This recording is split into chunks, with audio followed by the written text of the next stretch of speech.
Hello जी, कैसी हो आप सब। स्वागत करती हूँ अपने इस यूट्यूब चैनल पर आरती स्टिच फैशन। तो मैं हूँ आपकी दोस्त आरती। तो आज मैं वीडियो में बताऊंगी। तो अभी रात में हम कटिंग कर रहे हैं अपना सूट। तो 11:05 हो रहे हैं। तो अभी हमें टाइम लगेगा, देखते हैं कितने बजे तक हम इसे कटिंग करते हैं। और भी काम पड़ा है, साड़ियाँ भी हैं, उसकी हम पिको करेंगे और आपको भी दिखाऊंगी अभी जो वीडियो में जो साड़ियाँ हैं वो कैसी हैं और पिको करूँगी मैं लास्ट में।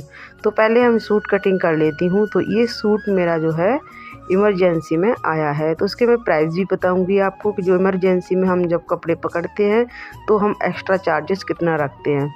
तो आपने अभी तक चैनल को सब्सक्राइब नहीं किया है, प्लीज़ हमारे इस चैनल को सब्सक्राइब करके बेल आइकन को प्रेस कर लो। तो मैंने सूट की कटिंग कर ली है और यहाँ मैं कर रही हूँ ट्राउज़र की कटिंग। तो ट्राउज़र की कटिंग भी हम करेंगे और साथ में ही हम आपको इसमें बताएंगे कि हमें ट्राउज़र की कटिंग कैसे करनी चाहिए।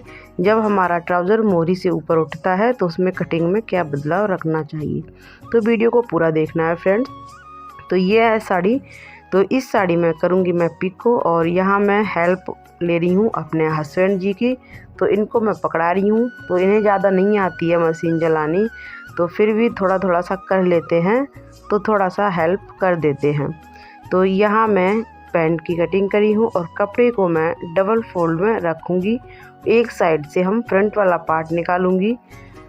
तो हम दो तरीके से पैंट कटिंग करते हैं, या तो लंबा लंबा फोल्ड कर लो, या हम एक बार में ऐसे डबल फोल्ड में करके एक साइड से हम निकाल लेती हूँ फ्रंट पार्ट और एक साइड से निकालती हूँ बैक पार्ट।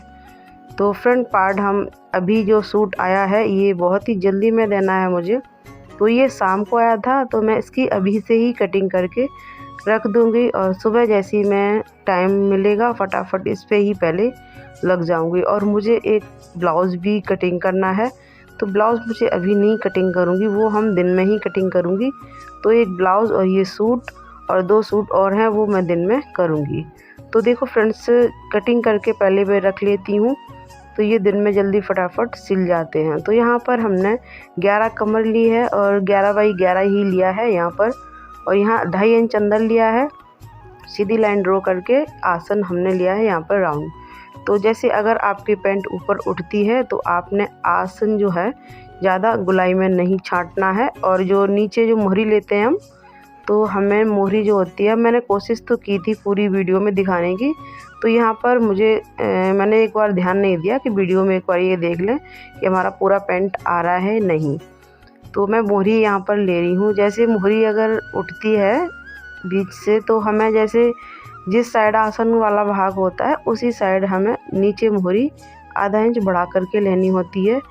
तो अगर हम इस तरह से पैंट जब हम कटिंग करेंगे आधा इंच बढ़ा करके, तो मोहरी कभी भी ऊपर को नहीं खींचेगी। यहाँ आसन वाला जो लाइन होता है वहाँ से आपको मैं बता रही हूँ, वहाँ पे आप आधा इंच बढ़ा करके लें। अगली वीडियो में हम कोशिश करेंगे आपको सही से बताने की। तो हम इस साइड से इस तरह से मैं प्लाजो पैंट बना रहे हैं और इसमें हम एक पॉकेट भी लगाएंगे। तो हम एक साइड से ही पॉकेट लगाते हैं। तो ये फुल इलास्टिक वाला पैंट में कटिंग कर रही हूँ। तो यहाँ मैं आधा इंच का मार्जिन ज़रूर देती हूँ। ये मार्जिन ज़रूरी होता है। जैसे अगर ये लूज़ वगैरह करना हो तो आसान तरीके से हम लूजिंग दे सकते हैं। तो जो फ्रंट पार्ट होता है तो हम जैसे 14 इंच का रखते हैं, जिसकी कमर 28 है उसका। और जो हैवी पैंट होता है उसका हम अलग रखते हैं, वो हम अलग वीडियो में आपको बता दूंगी। तो फ्रेंड्स, इस तरह से मैं पैंट कटिंग करती हूँ। और जैसे अगर पैंट जो उठता है आसन से, वो एक और तरीका होता है, उसका मैं अभी और बताऊंगी आपको। तो ये मैं फ्रंट पार्ट कटिंग कर रही हूँ। पैंट में जितनी ज़्यादा फिनिशिंग अच्छी दे लोगे तो बहुत ही अच्छी लगती है ये सिली हुई। तो जो इलास्टिक वाली पैंट होती है इसमें तो प्लेट डालने की आगे ज़रूरत नहीं पड़ती है। जो बेल्ट जैसे आगे लगाते हैं पीछे इलास्टिक वाला, उसमें पैंट में जो है ना वो होती है ना प्लेट, वो डालनी ज़रूरी होती है। तो यहाँ पर मैंने कपड़े को खिसका के रख लिया है। और जो मैंने फ्रंट पार्ट कटिंग किया था तो वो हमें अब इसमें ये भी ध्यान रखना पड़ता है हमें कि हमारा जो कपड़ा है बिल्कुल तिरछा नहीं होना चाहिए। जैसे एक आधा इंच अगर तिरछा रख जाए ना, तब भी हमारा पैंट जो होता है घूमने लगता है। तो हमें कभी भी जब कपड़ा बिछाएं तो ध्यान रखना पड़ता है हमारा कपड़ा जो है बिल्कुल स्ट्रेट रखा होना चाहिए, चाहे कुर्ती का हो चाहे ये पैंट का हो। पैंट में भी हमें ध्यान रखना पड़ता है। कुर्ती का तो ये है कि हम लोग अक्सर कर ध्यान दे ही लेते हैं क्योंकि वो किनार का कपड़ा जो होता है एक साइड से पता चल जाता है। तो ये ट्राउज़र जो होता है इसका हमें कटिंग जब हम फ्रंट पार्ट कटिंग कर लेते हैं तो जब बैक वाला पार्ट रखते हैं इसको भी हमें एकदम स्ट्रेट करके रखना चाहिए। हमें इन चीज़ों का हमें ध्यान रखना पड़ता है। अगर आधा इंच इधर उधर हो गया तो ये आसन जो होता है मोहरी तब भी घूमने लगती है। तो हम इस तरह से यहाँ पर भी 2.5 इंच एक्स्ट्रा ले रहे हैं। ऊपर हम 2.5 इंच एक्स्ट्रा ले रहे हैं और नीचे हम लेंगे केवल 2 इंच। तो यहाँ जो आसन जो होता है राउंड जब हम देते हैं तो यहाँ पर एकदम गुलाई में नहीं देना है, आपको हल्का सा उभार लेके आना है राउंड में।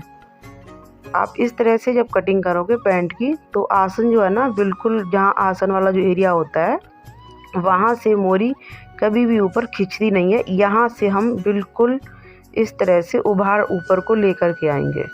राउंड गहराई जो होती है वो नहीं देनी है बिल्कुल भी। बहुत से जो बिगनर्स होते हैं तो यहाँ पर अगर ज़्यादा गहराई में कटिंग कर देते हैं तो पैंट का जो आसन होता है वो खिंचाव मारता है और ऊपर की तरफ जो मोरी उठती है वो भी उठती है। तो इस तरह से जो छोटी छोटी कमियां होती हैं वो हमें ध्यान रखनी पड़ती है। तो जब हम कटिंग कर लेते हैं तो उसके बाद भी हम प्रेस कर लेते हैं और एक बार सिलने के बाद हम इस पर बढ़िया से प्रेस करते हैं।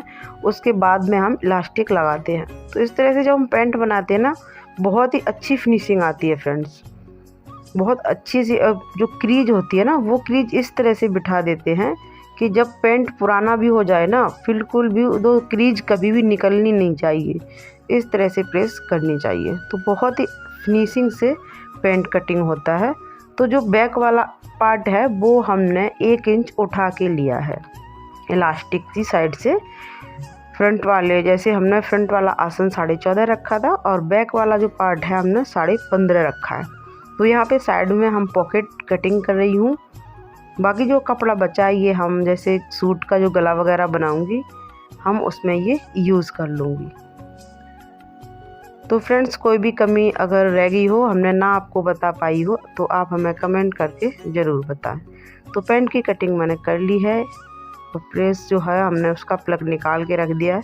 तो इतना ही काम मेरा था। अभी हम जो 2 साड़ियाँ हैं इसकी मैं कर रही हूँ पीको। तो ये वाली साड़ी आप देखना कैसी लगी आप हमें कमेंट करके ज़रूर बताएं।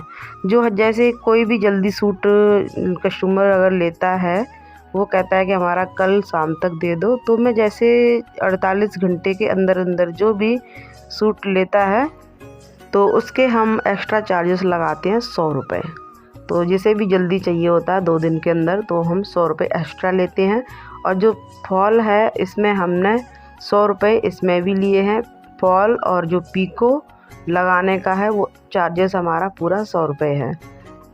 तो एक साड़ी का 100 रुपये में फॉल लगाने का पीको का लेती हूँ फ्रेंड्स।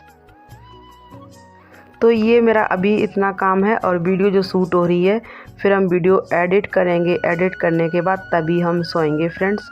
तो प्लीज़ आपसे मेरा यही रिक्वेस्ट है कि आप सभी लोग हमें सपोर्ट करें। तो जैसे सूट हमने पैंट वाला बनाया है तो उसके रेट में लेती हूँ 300 रुपये और 100 रुपये हो गए एक्स्ट्रा चार्जेस के। तो फ्रेंड्स कल मैं कुर्ती पहले स्टिच कर लूँगी सुबह और जो कुर्ती स्टिच करने के बाद वो चली जाएगी तुरपाई पर। बाद में पैंट तैयार करूँगी। उसके बाद में हम इस साड़ी का ब्लाउज़ बनाऊँगी तो वो भी मैं आपको दिखाऊँगी। इस साड़ी का ब्लाउज़ जो है बहुत अच्छा बनाऊँगी, थोड़ा सा टाइम लगेगा। तो इसमें हम मधु वाला ब्लाउज़ बनाने वाले हैं। तो फ्रेंड्स आपने अभी तक चैनल को सब्सक्राइब नहीं किया है, चैनल को सब्सक्राइब करके बेल आइकन को प्रेस कर लो। Thanks for watching, bye.